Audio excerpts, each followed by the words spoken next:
बिस्मिल्लाहिर्रहमानिर्रहीम। नाज़रीन, इंतख़ाबात करीब और बल्ले के निशान को लेकर सूरत हाल जो है वो बहुत मुश्किल सूरत हाल इख्तियार कर चुकी है, क्योंकि बल्ले का इंतख़ाबी निशान जो है वो कभी लिया जाता है तो कभी दिया जाता है। और इस सारी सूरत हाल पर आज पेशावर हाई कोर्ट का बड़ा फैसला भी सामने आया है। बल्ले का इंतख़ाबी निशान बहाल कर दिया गया। अगर सारी सूरत हाल को हम देखें तो इलेक्शन कमीशन ने वो निशान लिया, फिर पेशावर हाई कोर्ट में इस फैसले को ले जाया गया और फिर वहाँ से अबूरी फैसला आया, फिर उसके बाद अब डिवीजनल बेंच का फैसला सामने आ चुका है। सारी सूरत हाल आपके सामने है और इलेक्शन कमीशन ने कल इस हवाले से इजलास तलब कर लिया है और देखना ही है कि इलेक्शन कमीशन क्या मौक़िफ़ इख्तियार करता है और वो इसी फैसले को सुप्रीम कोर्ट में क्या चैलेंज करता है या नहीं करता।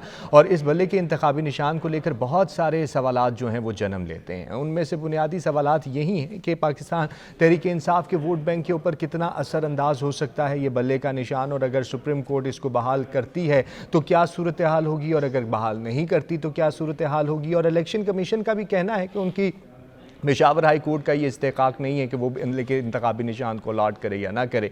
और जबकि पेशावर हाई कोर्ट की तरफ से ये कहा जा रहा है कि ये तमाम सूरत हाल जो थी वो गैर आइनी थी। तो इसके ऊपर भी आज के प्रोग्राम में हम तफसीली बात करेंगे और आइंदा आने वाले वक्त में क्या सूरत हाल होती है और क्या सियासी मंजरनामा बनता है, इसको जाँचने और परखने की कोशिश करेंगे। जहाँ पर सियासी गहमा गहमी बहुत ज़्यादा ज़ोरों पर है और दीगर सियासी जमातें जो हैं रोज़ बरोज़ अपने मंशूर को पेश कर रही हैं, जल्द से जुलूसों के इनेकाद के हवाले से अपनी स्ट्रैटेजी को पेश कर रही हैं। तो वहीं पर पाकिस्तान मुस्लिम लीग नून ने भी 15 जनवरी से जलसों का इस इनेकाद का ऐलान कर दिया है। लेकिन यहाँ पर सूरत हाल ये है कि ना मंशूर है, ना टिकटों की तकसीम है। और अगर जिस तरीके से दीगर पार्टियों के साथ इत्तेहाद पर जोर दिया जा रहा है और दिन ब दिन इत्तेहाद जो है वो जोर पकड़ता चला जा रहा है, तो इसके ऊपर नज़रियाती कारकुनों को बहुत ज़्यादा एतराज़ात हैं। तो वो किस तरीके से दूर किए जाएंगे, उनको अपने साथ किस तरीके से रखा जाएगा, और जो नए इत्तेहाद बनते जा रहे हैं उन इत्तेहाद को भी किस तरीके से कायम दायम रखा जाएगा।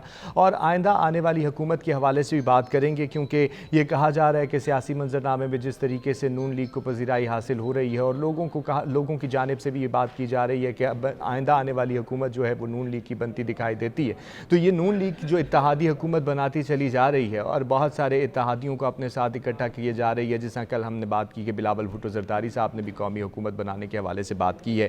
तो सारी जितनी भी हुकूमतें और जितने भी लोग आए, हमने कभी नहीं मंजरनामे में देखा कि वो सियासी मैदान में उस तरीके से काम कर पाए हों, मुआशी मैदान में उस तरीके से काम कर पाए हों जिस तरह काम करने का हक़ है। लेकिन अभी जिस तरीके से इत्तेहाद रोज़ बरोज़ बनते चले जा रहे हैं और जिस शिद्दत और ज़ोर के साथ बनते चले जा रहे हैं, तो क्या आइंदा आने वाले इंतखाबात में फ़र्ज़ कर लेते हैं कि नून लीग की हुकूमत आती है तो क्या वो मुआशी चैलेंजेस से निपट पाएगी, बल्कि हम ये फ़र्ज़ कर लेते हैं कि इस आने वाले इंतखाबात में कौमी हुकूमत भी बनती है तो वो क्या मुआशी और सियासी चैलेंजेस से उस तरीके से नबरद आज़मा हो पाएगी जिस तरीके से वक्त की ज़रूरत है कि मुआशी चैलेंजेस का ख़ात्मा किया जाए और मुआशी चैलेंजेस के ऊपर जितनी भी स्ट्रैटेजी बनाई जाए वो बहुत ही बेहतरीन किस्म की स्ट्रैटेजी हो। तो आज के प्रोग्राम के बुनियादी नकात हमारे यही हैं। अपने मुअज़्ज़िज़ मेहमानों का आपसे तारुफ़ करा दूँ तो जनाब नवीद चौधरी साहब हमारे साथ मौजूद हैं और दीगर मेहमान हमें कुछ ही देर में ज्वाइन कर लेंगे। नवीद चौधरी साहब, बहुत शुक्रिया वक्त देने का। सर, पेशावर हाई कोर्ट ने PTI का इंतखाबी निशान बहाल कर दिया है। सारी सूरत हाल आपके सामने है। कभी बहाल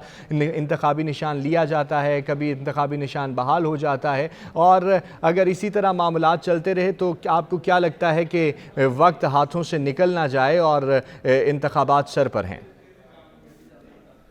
बहुत शुक्रिया। देखिए, पेशावर हाई कोर्ट का फैसला हमें दो हवालों से देखना पड़ेगा। एक इसका आईनी पहलू है, कानूनी पहलू है। दूसरा इसका सियासी और इंतखाबी पहलू। बल्ले का निशान PTI का हक है, उसको मिलना चाहिए, और इलेक्शन के अंदर पार्टिसिपेट करना ये कॉन्स्टिट्यूशनल गारंटी है।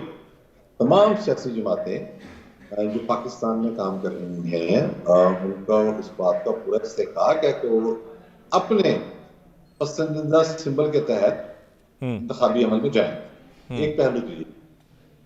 अच्छा, अब चूंकि इलेक्शन कमीशन पाकिस्तान इस हवाले से बाख्तियार बॉडी है और इलेक्शन एक्ट जो है वो दायरा बना हुआ है, पार्लियामेंट से बना हुआ है, कुछ चीजें आईने पाकिस्तान से लिखी गई हैं, उसमें कुछ शराइत हैं। अब उन शराइत को आप पूरा करेंगे तो तब आप एक सियासी पार्टी के तौर पर जाने जाएंगे और सियासी पार्टी के तौर पर आपका सलूक किया जाएगा। अच्छा, उसमें अब जो पार्टी इंटरनल इंतखाबात है उसका मामला है, पार्टी फंडिंग का मामला है और इस तरह दीगर बहुत सारी चीजें। ये मामला जब इलेक्शन कमीशन पाकिस्तान थ्रू आया तो क्वेश्चन बहुत आए और धारा पीटीआई के लोगों ने वहां जाके फेस किया। और आजकल तो पार्टी वैसे ही वकला ने कंट्रोल की हुई है, वकला के मुख्तलिफ गिरोह हैं जिसको चला रहे हैं। तो वहां हमने देखा कि जो सवाल इनसे किए गए उनके जवाब सामने नहीं आए। फिर जाहिर है एक तैयारी थी पूरी उनकी के तहत वो आए थे, वो कानूनी तैयारी से ज्यादा सियासी तैयारी थी। उन्होंने अपने जो इंतखाबात थे वो इस्लामाबाद से उन्होंने सारा अपना वोटर विसरा उठाया, क्योंकि अकबर बाबर जो हैं वो पार्टी के बुनियादी रुकन है, जो असल मंशूर है वो बनाने वाले। जिस तरह से पार्टी को आगे लेके जाना और इसके सारे फंडिंग के जो तरीकेकार था उसको तय करना, इसकी सियासी असेंबली को तय करना, इसने आगे जो आके जो सोशल महाज पर जो इकदाम करने थे, इक़्तिसादी महाज पर जो इकदाम करने थे, इस पर सारा काम उन्होंने किया हुआ था। वो पहुंच गए। उन्होंने कहा कि अब तो मामला ये है कि जो बानी पीटीआई है वो तो जेल में, वो तो नाहर है, वो बाहर है। तो अब हकीकी ताकतों को मौका मिलना चाहिए कि वो आए और आकर पार्टी को संभाल लें, और इसके साथ एक्शन में हम पार्टिसिपेट करेंगे। पार्टी तो हमारी ही है। इक़्तिदार एहसन साहब की जो शागिर्द रशीद हैं, गौहर साहब, ये तो अभी जुमा 8 दिन दूसरे से हुए हैं हुए, तो ये कहाँ से सदर हो गए? ये एतराफ और भी बहुत सारे लोगों ने, तो ये सारा मामला इस तरह से चला। लेकिन ये भी पेशावर के एरिया में ले गए इलेक्शन को। इन्होंने एक जगह मुंतखब की और उसमें उन्हें वहां भी बहुत कम लोग, आपने देखा वोटिंग होती रही है, लाइव रिपोर्टिंग होती रही है। तो एक इंतखाबी अमल उन्होंने अपने लिए मुकम्मल किया, जिसे इलेक्शन कमीशन ऑफ पाकिस्तान ने करार पार्टी को वाइड करार दे दी। तो ये तो इलेक्शन कमीशन ऑफ पाकिस्तान का दायरा इख्तियार था, लेकिन पेशावर हाई कोर्ट जाएंगे, वहां से हमें रिलीफ मिलेगा, जिस पर एतराज़ात किए गए बहुत पहले से किए जा रहे हैं। खुसूसन एमन वली खान जो एएनपी के सूबाई सदर हैं, उन्होंने खुल एतराज किया, का नाम लेकर एतराज किया, अब कंटेम्प्ट का नोटिस आया हुआ है कल भी, लेकिन उन्होंने बड़ा सख्त मौका इख्तियार किया। इसके बाद हमने देखा कि जेल कोई फेक जो वकला भी उन्होंने और अहाते में एहतजाज किया कि जजिस कर क्या रहे हैं। ये सारा मामला उस वाले से भी हमें देखा। अब आईनी और कानूनी मामला जो है करना चाहेगा कल सुप्रीम पाकिस्तान सारे डीबी का। नवीद चौधरी साहब, मैं आपकी जानिब आता हूं क्योंकि आवाज़ में कुछ डिस्टॉर्शन सी है, उसको दूर करने की भी कोशिश करते हैं। आपकी जानिब आता हूं, मज़ीद आपसे पॉइंट लेता हूं जो मौजूदा पार्टी की शक्ल और पार्टी की सूरत हाल पे आप बात कर रहे हैं, उस हवाले से आज़मा वदूद साहब ये फरमाइएगा कि बल्ले के निशान के खात्मे की सूरत में या बल्ले के निशान की बहाली की सूरत में PTI के वोट बैंक पर क्या असरात मुरतब होते हैं? अगर फ़र्ज़ करें कि सुप्रीम कोर्ट इसमें जाता है, ये फैसला इलेक्शन कमीशन कल मुशावरत होने के बाद इस फैसले को सुप्रीम कोर्ट में ले जाती है और वहां से हतमी फैसला आ जाता है कि इलेक्शन कमीशन को ही इस्तेहकाक हासिल है, खात्मा हो जाता है, तो वोट बैंक के ऊपर क्या असर अंदाज होता है, होगा वो फैसला, और अभी की सूरत हाल को किस तरीके से देखते हैं? देखिए जी, सर ने बहुत डिटेल से पर्सपेक्टिव दिया, लेकिन ये पर्सपेक्टिव बहुत वन साइडेड है। बल्ले के होने ना होने से, PTI एक्सेल के होने ना होने से, इवन होने ना होने से एक आइडियोलॉजी दफन नहीं हो जाएगी। भुट्टो की बरकत से अभी भी पीपल पार्टी जिंदा है। खान साहब एक पॉलिटिकल रियलिटी है, एक पॉलिटिकल ब्लंट रियलिटी जो हमारे सिस्टम को हर लेवल पे चैलेंज कर रही है।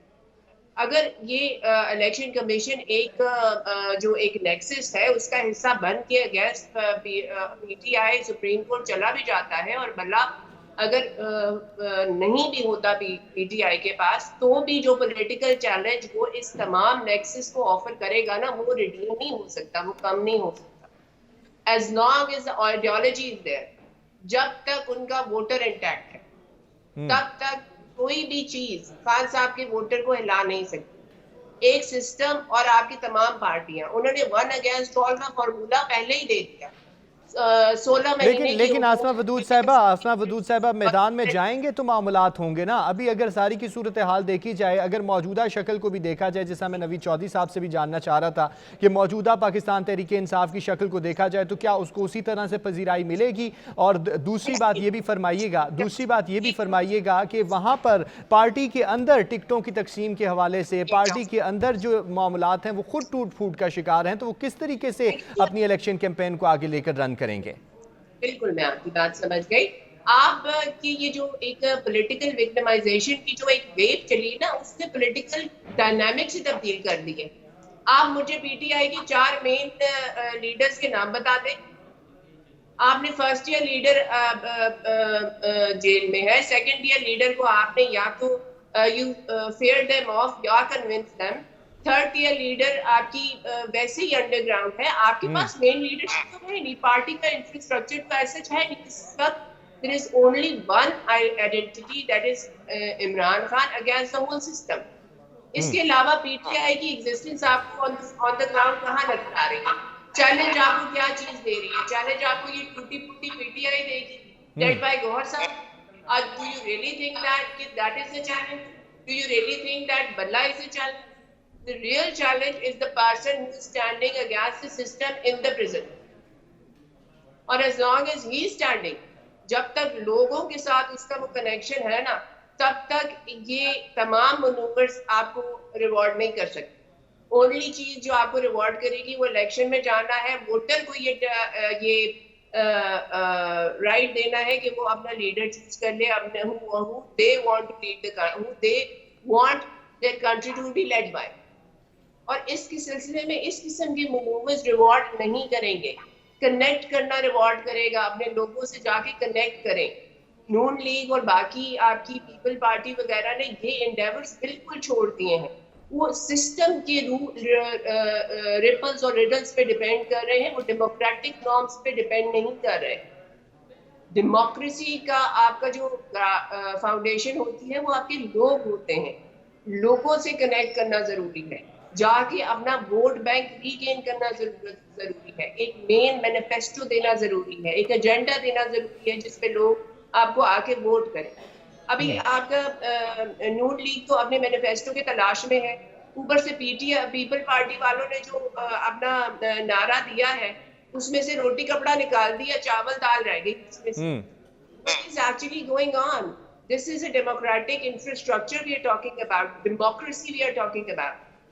बल्ला ना भी हो तो एक आइडियोलॉजी है जो बहुत डीप पेनिट्रेट। अच्छा आसमा वदूद साहिबा, आपने डेमोक्रेसी की बात की है, जमहूरियत की बात की है। मैं इस तरफ आता हूं, जनाब वकास अब्रेज साहब भी हमें ज्वाइन कर चुके हैं, उनसे ज़रा मैं कानूनी राय लेना चाहता हूं। वकास अब्रेज साहब, पेशावर हाई कोर्ट का फैसला आ चुका है, बल्ले का इंतखाबी निशान बहाल हो चुका है, सारी सूरत हाल से आप भी वाकिफ़ हैं, आवाम भी सारी सूरत हाल को बगौर देख रही है। सर ये फरमाइएगा, इलेक्शन कमीशन का फैसला गैर कानूनी है ऐसा कहा जाता है पेशावर हाई कोर्ट की जानिब से। इलेक्शन कमीशन कहता है कि पेशावर हाई कोर्ट के पास ये इस्तेकाक ही नहीं, वो सूबे तक की हैसियत रखता है और वो इस फैसले को चैलेंज भी करेंगे। आपको क्या लगता है कि कौन कहां पे दुरुस्त है और कानून क्या कहता है? देखिए जी, जो इलेक्शन कमीशन ऑफ पाकिस्तान का फैसला था, उस फैसले के अगेंस्ट हमने माजी में भी देखा, दोनों फोरम जो है वो अवेलेबल है।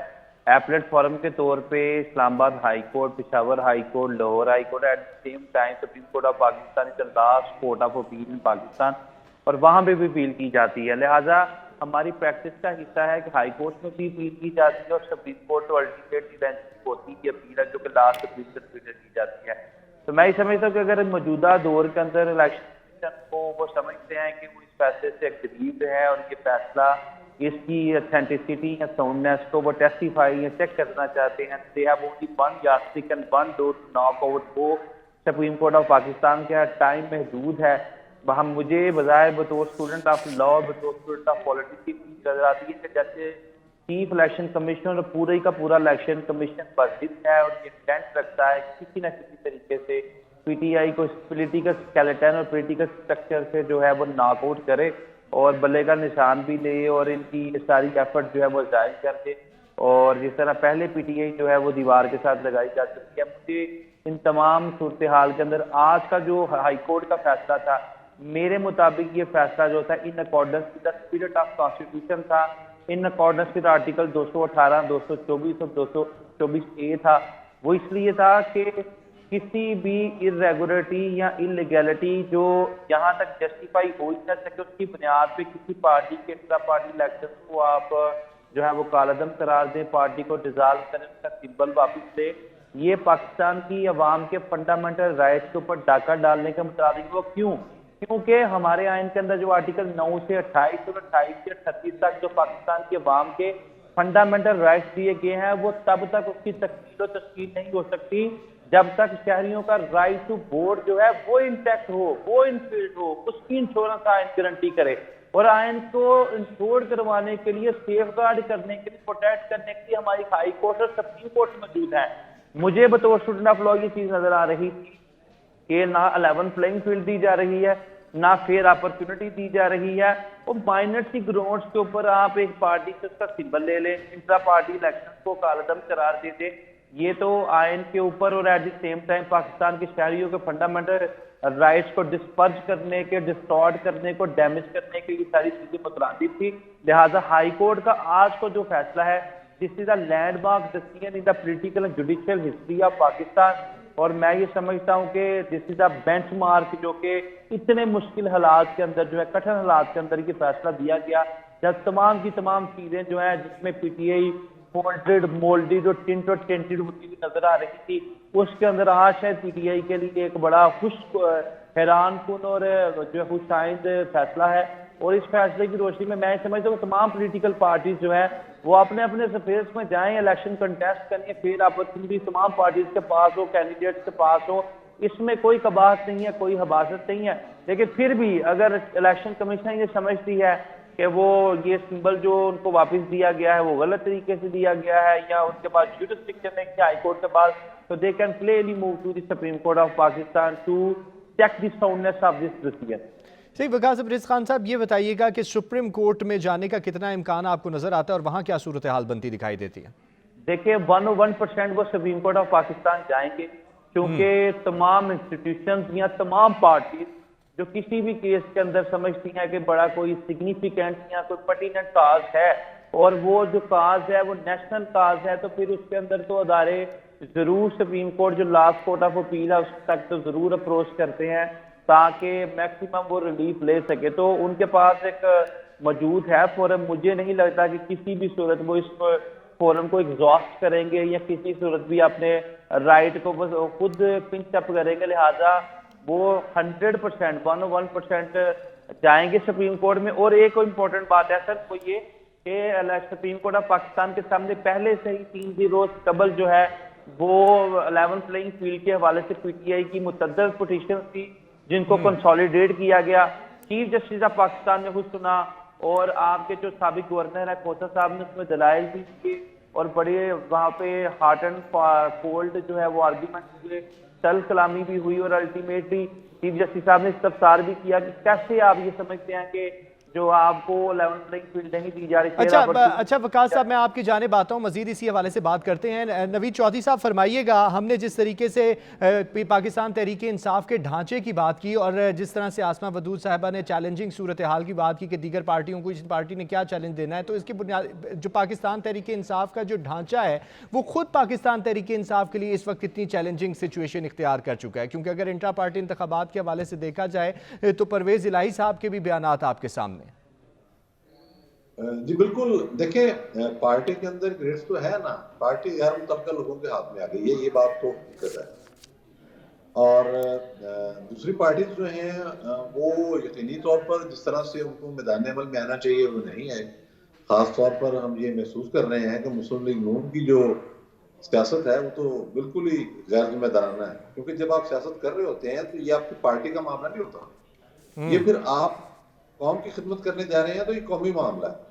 आपने पार्टी के सारे अपने जो शोबे हैं उनको मजबूत बनाना है, वहां से रब्ता रखना है, अपना मंशूर देना है, उसके बाद अपनी पूरी कैंपेन चलानी है।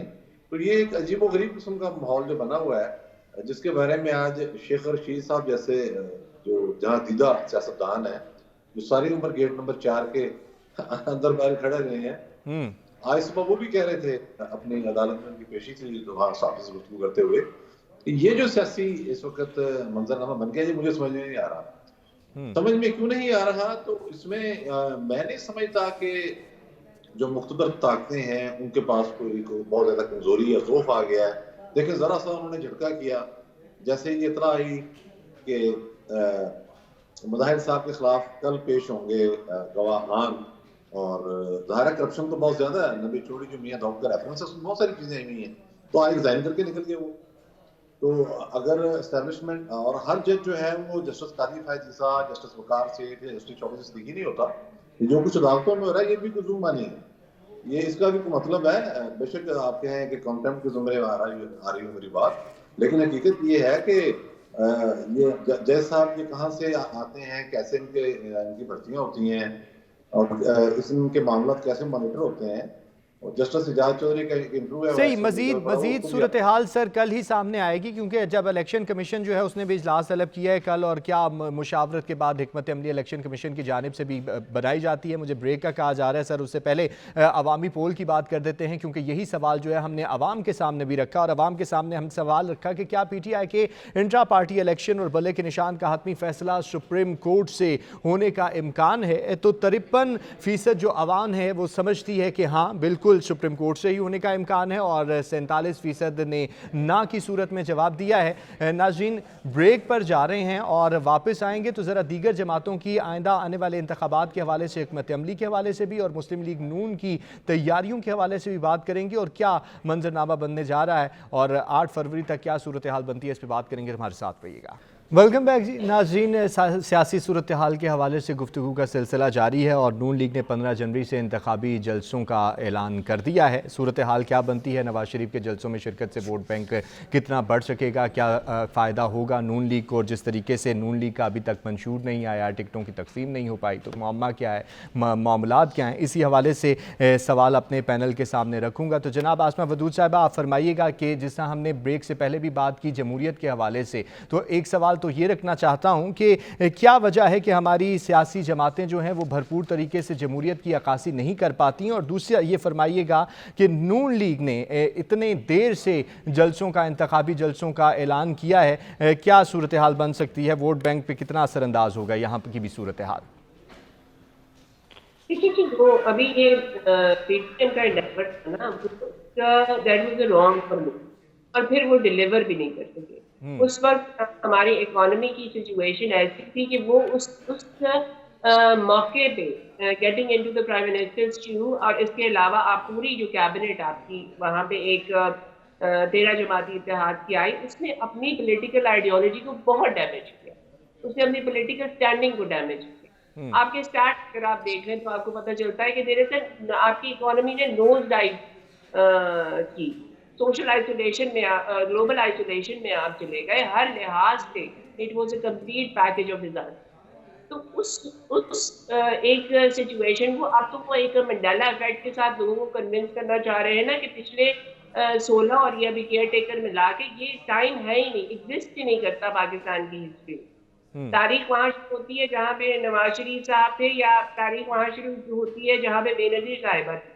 इसके अलावा तो इनका कोई पिछली हमारे 1.5-2 सालों में कोई एग्जिस्टेंस है ही नहीं इन पार्टियों की। इन्होंने तो कुछ ऐसा किया ही नहीं जिसके बारे में इनसे क्वेश्चन किया जाए। ये बहुत शेकी ग्राउंड्स में है। दूसरा, इन्होंने अपने सारे सहारे आपके सिस्टम पे लगाए हुए, पावर हब पे लगाए हुए, लोगों पे इन्होंने फोकस नहीं किया कि इन्होंने जाके लोगों से भी कनेक्ट करना है। वो हुक्मरान खानदान का जो एक आइडिया इनके दिमाग में बैठा हुआ है ना, उसी को लेके चल रहे हैं। वो जो ऐसे पहले इनके पास एक स्विचिंग मेथोडोलॉजी होती थी कि हुक्मरान खानदान और फिर खादिम आला, इस दफा वो वाली स्विचिंग भी हमें नजर नहीं आ रही। आपके पास अभी तकरीबन 1.5 महीना रह गया इलेक्शन में।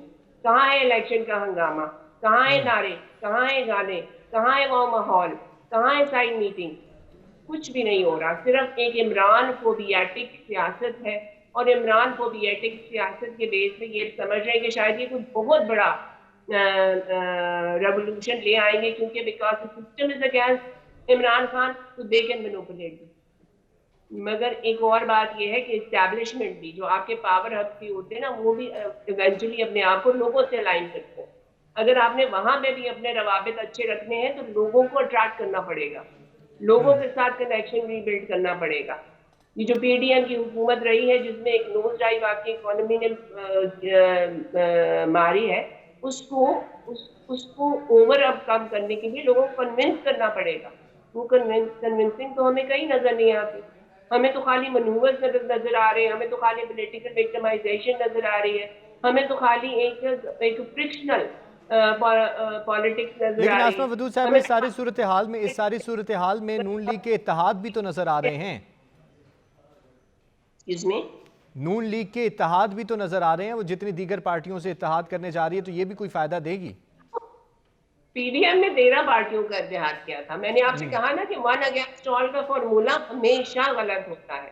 आप एक इंडिविजुअल को वैसे ही ग्लोरीफाई कर देते हैं, आपकी जीत भी डिवाइड बाय 50 हो जाएगी, उसका इम्पैक्ट भी डिवाइड बाय 50 हो जाएगा। इत्तेहाद तो हम ये सो एंड सो वहां चला गया, इसका मतलब है कि इस्टेब्लिशमेंट की इंक्लिनेशन वहां चली गई। सो एंड सो वहां चला गया तो हम ये वो करें कि चलो आप शायद थोड़ा सा बैलेंस इस तरफ चला गया। इसके अलावा इत्तेहाद हमारे कौन सी ऐसी पॉलिटिकल आइडियोलॉजी के बेस पे बनते हैं? हल्कों के हिसाब से मनूवर अभी नहीं हो रहा। अभी वो भी जिन लोगों को ये पीडीएम की हुकूमत पावर में आने के लिए जिन लोगों को प्रिविलेज किया था, उनको एडजस्ट करने के लिए परेशानियां उनको लगी हुई हैं। ये बहुत ही democracy has been derailed to the limit, और इसको वापस लाने के लिए इन्हें अपनी अपनी डायरेक्शन सीधी करनी पड़ेगी, अपना एक फोकस सीधा करना पड़ेगा। इमरान को भी एटिक सियासत से निकलना पड़ेगा, अपने पे गौर करना पड़ेगा। सही, अपने पे डायरेक्शंस को सीधा करना बहुत ज़्यादा ज़रूरी है। नवीद चौधरी साहब, आप भी फरमाइएगा कि नून लीग के मंशूर में ताख़ीर की वजह क्या है? 15 जनवरी से इंतखाबी जलसों का इनेकाद ऐलान तो कर दिया गया, इंतखाबी जलसों के इनेकाद के हवाले से, लेकिन अभी तक मंशूर सामने नहीं आ पाया। इसके साथ साथ टिकटों की तकसीम के हवाले से भी मामलात अभी तक सेटल डाउन नहीं हुए, तो वजह क्या नज़र आती है आपको? देखें, तो ये थी कि जब नवाज शरीफ साहब पाकिस्तान वापस आए और मीनार पाकिस्तान पे उन्होंने एक बड़ा मुतासर शो किया, तो तजियाकार सारे यही कह रहे थे कि अब नून लीग मुतारक हो जाएगी। लेकिन हैरानी है कि तजिए धरे रह गए और वो जाती उम्रा से मॉडर्न टाउन, मॉडर्न टाउन से जाती उम्रा, और वो भी कभी आया कभी ना आए, कभी सिकली भी लगी। अवामी तहरीक नजर नहीं आई। बिल्कुल नहीं, कतई नहीं, उन्होंने किसी से राब्ता ही नहीं किया। उन्होंने पहले का मामला ये है कि जिस वक्त एस्टैब्लिशमेंट नून लीग पर चढ़ दौड़ी थी, 2014 के बाद धरने कराए और सरकारी इमारतों पर हमले कराए। जनरल ज़ियाउल इस्लाम जो सारा मैनेज कर रहा था, जिस तरह से पीटीआई को बनाया गया, तो उस वक्त भी एक तोड़ करना चाहिए था। उस वक्त भी ये एक साइड बैठे हुए। फिर उसके बाद हमने देखा कि जब लंदन जाने का मौका मिल गया तब भी ठंडे पड़े रहे, अब भी वापस आए हैं तो वो बिल्कुल सारी पार्टी उन्होंने उनको डीएक्टिवेट कर दिया है। एक्टिवेट करने के ना, देखें ना, ये तो आपने हर बात को खुद फाइट करनी होती है ना। अगर आप ये सोचें जी कि 9 मई के बाद एस्टैब्लिशमेंट की और फलां साहब की लड़ाई आप लड़ते रहेंगे, वो लड़ ही लेंगे, एस्टैब्लिशमेंट निबट भी लेगी। लेकिन एस्टैब्लिशमेंट ने 2-3 काम करने होते हैं। उन्होंने हर मोर्चे को हाथ में रखना होता है। वो तो मजीद अब ये सबक सीख गए हैं कि अगर एक पार्टी को इक़्तिदार मिल जाए, अक्सरियत मिल जाए, तो वो बड़ी नुकसानदेह साबित होती है। फिर उन्होंने ये तजुर्बा भी करके देख लिया कि जब हम अपनी फैमिलीज को शामिल कर देंगे सियासी पार्टी में, वो इतना बुरी तरीके से गले पड़ती है, फिर खलीजा शाह की सूरत में उसका नतीजा सामने आता है। तो उनकी सियासत अपनी ही है। मैंने जैसे पहले अर्ज किया कि ये जो आप देखते हैं ना कि कुछ अदालतों से फैसले अजीबोगरीब आ रहे हैं, कुछ मामले मीडिया में क्या हो रहा है, मीडिया के अंदर भी पीटीआई के मौकों को भरपूर जगह मिल रही है, नाम नहीं उनका आ रहा। लेकिन अगर वो एस्टैब्लिशमेंट चाहे उसको रोकना तो कोई मसला है, 5 मिनट का काम नहीं। 1.5 मिनट की एक गुफ्तगू के अंदर कहा गया था कि फलां बंदे का नाम नहीं लेना, सारे चैनल ने नाम लेना बंद कर दिया था। तो अब कौन सा आसमान टूट पड़ा है कि सारा कुछ हो रहा है? उनका मौका भी सामने आ रहा है।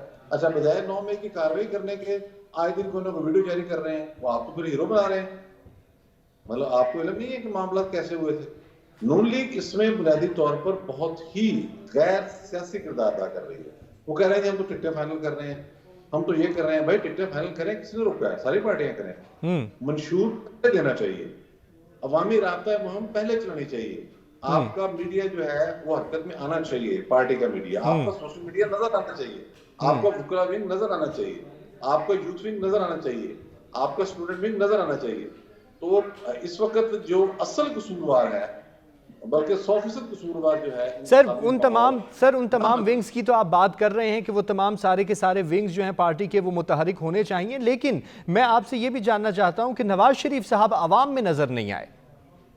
मैं यही अर्ज करने लगा हूं कि सारी जिम्मेदारी, अगर मुझे को कहे ना कि आप 100% जिम्मेदारी किस पर आयद करेंगे कि पाकिस्तान में इंतखाबी माहौल नहीं बन रहा, तो मैं बतौर साफी तजियाकार बरमला कहूंगा कि इसकी जिम्मेदार सिर्फ और सिर्फ मुस्लिम लीग नून है, जिसने वो, और उनके ज़हन में क्या है कि वो कहते हैं कि भी शायद इलेक्शन आगे चले जाएं, या और या ये जो अप्रोच आ गई है, जो मेरी बहन ने भी जो बात की है कि वो समझते हैं कि हम पावर हाउस के करीब हैं तो वहां से पावर आएगी, ये भी इंतहाई गैर सियासी और गैर संजीदा सोच है। मैंने जैसे पहले अर्ज किया, हर सियासी जमात जो पाकिस्तान में काम कर रही है वो पाकिस्तान का असासा होती है, सही, और उसने अपना काम पाकिस्तान की अवाम की फलाह बहबूद को मद्देनजर रखते हुए करना होता है और आगे बढ़ के करना होता है।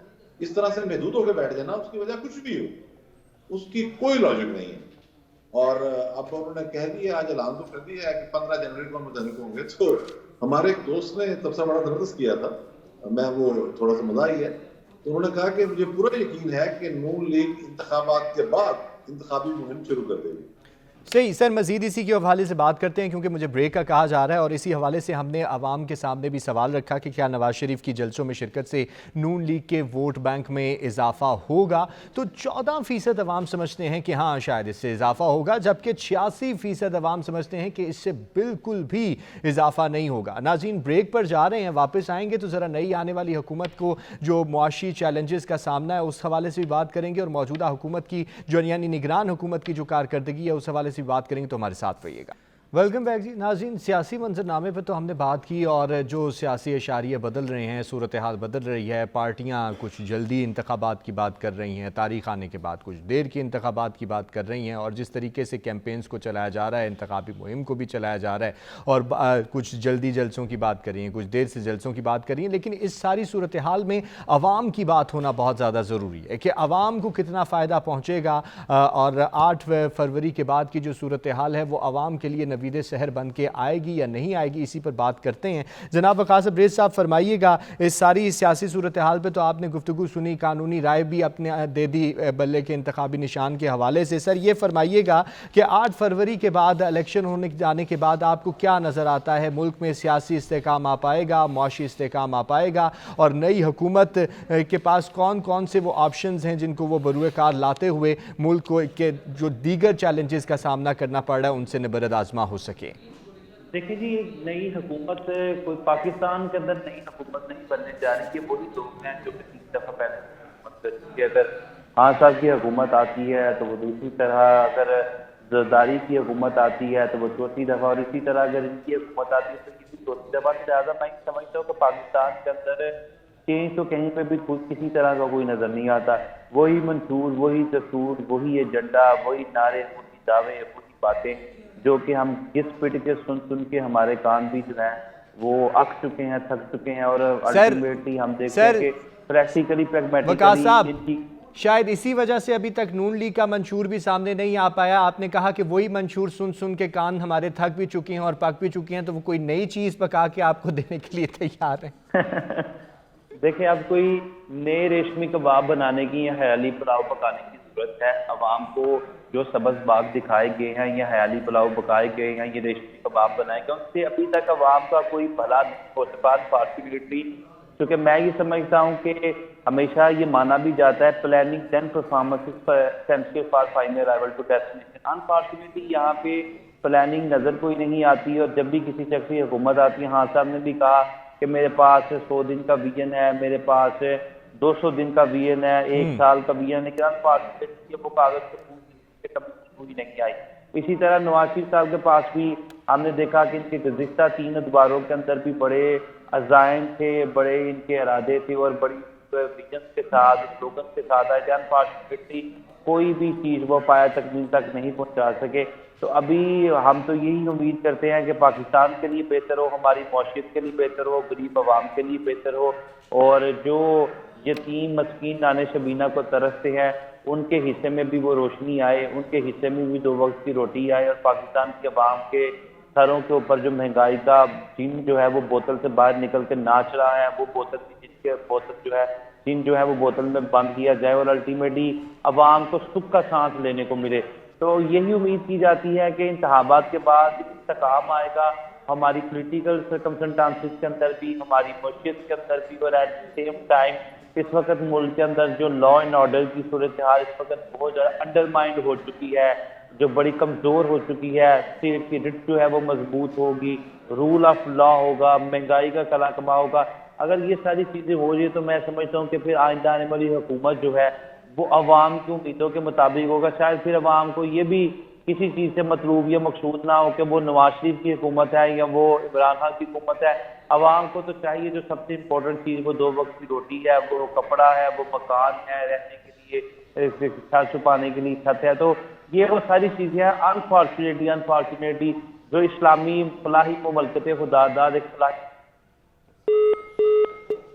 सही। आसमा वदूद साहबा, आप भी फरमाइएगा कि क्या आपको लगता है कि नई आने वाली जो हुकूमत है वो मुल्क के अंदर मुआशी इस्तेहकाम ला पाएगी और गरीब की ज़िंदगी में बेहतरी आ पाएगी? क्योंकि अगर गरीब की ज़िंदगी बेहतर नहीं होती तो वही सुबह है, वही शाम है, वही मामलात हैं, वही सियासी नारे हैं, वही दावे हैं, वही बातें हैं। लेकिन अभी की सूरत हाल आपको क्या लगता है कि कौमी हुकूमत बनाने की बात की जा रही है, तो या जो अगर कौमी हुकूमत बन भी जाती है तो वो गरीब के लिए क्या लाएगी? देखिए जी, जो आपकी पॉलिटिकल स्टेबिलिटी है ना वो ऑफशूट होती है, आप जो आपकी इकोनॉमिक स्टेबिलिटी है ना वो ऑफशूट होती है आपकी पॉलिटिकल स्टेबिलिटी। तब पॉलिटिकल स्टेबिलिटी नहीं आएगी ना पाकिस्तान में, तब तक आपकी इकोनॉमी स्टैंड नहीं कर सकती अपनी टांगों। हमने बेसिकली कभी जो कस्टोडियन ऑफ डेमोक्रेसी है ना लोग, उन पे ट्रस्ट ही नहीं किया। हमारी डेमोक्रेसी हमेशा फर्जाइल रही है। और जब भी हमने एक सेट टेन्योर है ना, जो कि एक किसी भी गवर्नमेंट को मिलता है फॉर स्मूथ एग्जीक्यूशन, एक्सेप्ट 1 और 2, हमारे पास तो कोई ऐसी हुकूमत नहीं है क्योंकि अपनी पूरी टेन्योर जिन्होंने पूरा किया। हमने कभी डेमोक्रेसी को इवॉल्व ही नहीं होने दिया, कभी हमने पॉलिटिकल स्टेबिलिटी को इंग्रेन ही होने नहीं दिया अपनी इकोनॉमी में। फिर हम ब्लेम करते हैं कि हमारी economy full of resources, full of skilled labour, her 4 season, बेहतरीन टूरिज्म अपॉर्चुनिटीज आपके पास, क्या कहते हैं, जमीन के अंदर और जमीन के अंदर के रिसोर्सेज आपके ऊपर, लेबर जो आपके पास यूथ है, इस तमाम चीजें आपको उस वक्त रिवॉर्ड नहीं कर सकती जब तक आपकी पॉलिटिकल स्टेबिलिटी ना हो। आपके कस्टोडियन ऑफ डेमोक्रेसी के पास आपकी डेमोक्रेसी की कस्टडी ना हो। तो ये हमें एक ऐसी चीज है जो करनी पड़ेगी। मैं बहुत फार्म बिलीवर हूँ पाकिस्तान के पोटेंशियल पे। मैंने हमेशा इस बात को एडवोकेट किया है कि sky is the limit for us, resilient nation है हम। इतनी मुश्किलों के बावजूद भी वी आर स्टिल स्टैंडिंग। हम कोशिश करते से थकते नहीं है, हम एक अनथक मेहनती लोग जिसे कहते हैं ना पाकिस्तानी वो। इतनी मुश्किल इकोनॉमी में जहाँ बाज़ औक़ात लोगों के लिए 2 वक्त की रोटी टेबल पे रखना मुमकिन नहीं होता, but we don't give up. हमें बस एक ऐसा माहौल चाहिए जहाँ पे हम अपने फुल पोटेंशियल को एक्चुअलाइज कर सकें। उस माहौल के लिए आपकी पॉलिटिकल स्टेबिलिटी जरूरत है, लोगों की कॉन्फिडेंस जरूरत है कि हमारा हक अगर हमें मिला, अगर हमारा हक है तो हमें मिलेगा। आपकी रूल ऑफ लॉ जरूरत है। ये तमाम चीजें अगर मिल जाए ना, हर जगह पे प्लेस हो जाए, फिर आपकी गवर्नमेंट जो भी लोग, जिस गवर्नमेंट को भी लोग मुंतखब करके बिठाएंगे, वो खुद को अकाउंटेबल समझेगी, वो खुद को रिस्पॉन्सिबल समझेगी, वो खुद को लोगों का खातिर समझेगी, लोगों के लिए काम करेगी, हुक्मरान मोड में नहीं हो। उस वक्त हम फिर अपनी एक फ्लाइट ऑफ ग्लोरी लेंगे, और that is not very far away. सही। आसमा वदूद साहिबा, यही सवाल मैं नवीद चौधरी साहब के सामने भी रखना चाहूँगा। नवीद चौधरी साहब, फरमाइएगा, इलेक्शन के बाद आपको मुआशी इस्तेहकाम के कितने चांसेस नज़र आते हैं? बिलखसूस नई हुकूमत के लिए मालियाती इदारों को साथ लेकर चलना कितना आसान होगा, बिलखसूस IMF? देखिए, निगरान हुकूमत इस हवाले से अगर करना चाहती तो बहुत काम हो सकती है, क्योंकि उनको जवाबदेह नहीं है और उन्हें वक्त बहुत ज़्यादा मिला। उनके सामने अदलिया की भी कोई हिम्मत नहीं है कि वो कोई फैसला जारी करे और निगरान वज़ीर आज़म जो गुजरा उसको मानने के पाबंद हों।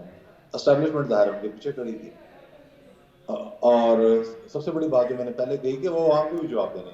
अब जो कुछ माशी तबाही हो चुकी थी इस मुल्क में, जिस तरह से की गई डिफॉल्ट इसको करने की कोशिश की गई, IMF से मदद छुड़ाने की कोशिश की, बहुत कुछ हुआ। उसके बाद जैसे तैसे चीजें इन पर पटरी पड़ाई हैं। होना तो ये चाहिए था कि IMF के साथ जो वायदा है उसकी तमाम शराइत ओपन करके अमल दरामद कर लिया जाता। अच्छा, अब आपको भी पता है, मुझे भी पता है, मसाइल वाज़ेह हैं, इनमें छुपी हुई बात कोई भी नहीं है। देखिए, मंशूर भी वाज़ेह ही है। ये कहते हैं ना जी फलाने रोटी कपड़े का कहा था, फलाने ये कहता, भाई करके क्या दिखाया? मैं कहा सुबह जिन्होंने बनाए हैं वो बने हैं, वो सामने नजर आ गए हैं। मुशर्रफ के दौर में सबसे ज्यादा पैसा आया था, और हालत ये थी जब वो गए ना मुल्क में गैस थी ना बिजली थी, सारा खा पी गए ना। बात ये है कि ये प्राइवेट इदारे जो हैं, ये इनके ऊपर रेगुलेटरी अथॉरिटी कोई नहीं है, ये अपनी जगह लूटमार कर रहे हैं। कार्टल्स जो है वो मुल्क को चूस रहे हैं। कार्टल्स के पीछे जुडिशरी खड़ी है, जुडिशरी के पीछे एस्टेब्लिशमेंट खड़ी है, तो आम आदमी को क्या मिलना। अच्छा, हुकूमत जो है, मैं लाहौर में बैठा हूँ, जहाँ जब सूबाई हुकूमत कोई अवामी फलाह या मनसूबा बनाती थी, उसमें लाहौर एक स्टे देता है। आपको नहीं पता शुक्र वाले मामले में अभी क्या हुआ है, 4-5 महीने पहले जो तमाशा यहाँ हुआ है, फिर कहते हैं जी कंटेम्प्ट हो गई। भाई 1400 अरब रुपया तो ये जो सरकारी कारपोरेशन है ये हमारा खा रही है, 2 साल में खा गई है। ये पीआई की निष्कारी किसने करनी। मैं बाहर जा रहा था चंद हफ्ते कबल, तो मेरी फ्लाइट जाते हुए भी 24 घंटे लेट थी पीआई की, और आते हुए भी 24 घंटे लेट थी। मुझे वहां एक दिन होटल में क्याम करना पड़ा और किराया पास से देना पड़ा। और अब मुझे डर लगता है कराची जाते हुए भी, उधर जाते हुए भी, कि पीआई से जा रहे हैं, अल्लाह जाने क्या बनेगा, टाइम क्या होगा। ना रेलवे का सिस्टम है, ना जो पावर डिस्ट्रीब्यूशन कंपनी उनका सिस्टम है, वो प्राइवेटाइज करें, खुदा के लिए आप नहीं चला सकते, सबको पता है। अच्छा, पास ही पैसे दिए जा रहे हैं, यानी कि एक तमाशा बनाया हुआ है। अच्छा, ये स्टेप जो है निगरान हुकूमत ने लेने हैं। जिस वक्त सियासी हुकूमत आएगी, वो पीपल्स पार्टी की हो, नून लीग की हो, पीटीआई की हो, उसने वोटों के पास जाना है। वो तो ये कोशिश करेगी कि हम कुछ छांटे ना करें, वो बंदे ना निकले, वो मामला इस तरीके से ना हो। देखें, कुछ ना कुछ स्टेप जो कारपोरेशन मुल्क के अंदर सफेद आती का लफ्ज छोटा है, वो तो स्काई लैब बंदे गिर रही हैं और तबाह कर रही हैं। सही नवीद चौधरी साहब, मेरे पास क्योंकि वक्त ख़त्म हो चुका है और इस्तेहकाम जो है, सियासी इस्तेहकाम बहुत ज़्यादा ज़रूरी है माशी इस्तेहकाम के लिए, और यही सवाल जो है जो आपके सामने रखा, हमने अवाम के सामने भी रखा कि अवाम क्या सोचते हैं। नई हुकूमत के लिए अवाम को रिलीफ देकर IMF और मालियाती इदारों के साथ मुआहदे पर अमल दरामद कराना कितना आसान होगा, तो 8% लोग कहते हैं कि बिल्कुल आसान होगा, जबकि 92% अवामी राय यही है कि बिल्कुल भी नई हुकूमत के लिए किसी किस्म की कोई आसानी नहीं होगी। लेकिन हम यही दुआ करते हैं कि नई हुकूमत आए तो गरीब के लिए आसानी लेकर आए और गरीब की मुश्किलात किसी न किसी तरीके से कम हो। बहुत शुक्रिया अदा करता हूँ अपने तमाम मेहमानों का। जनाब आसमा वदूद साहब हमारे साथ रही, नवीद चौधरी साहब हमारे साथ रहे, जनाब वक्कास अब्रेज़ खान साहब हमारे साथ रहे, कानूनी माहिर। तीनों मेहमानों का बहुत ज़्यादा शुक्रिया और मुझे दीजिए इजाज़त। अल्लाह हाफ़िज़।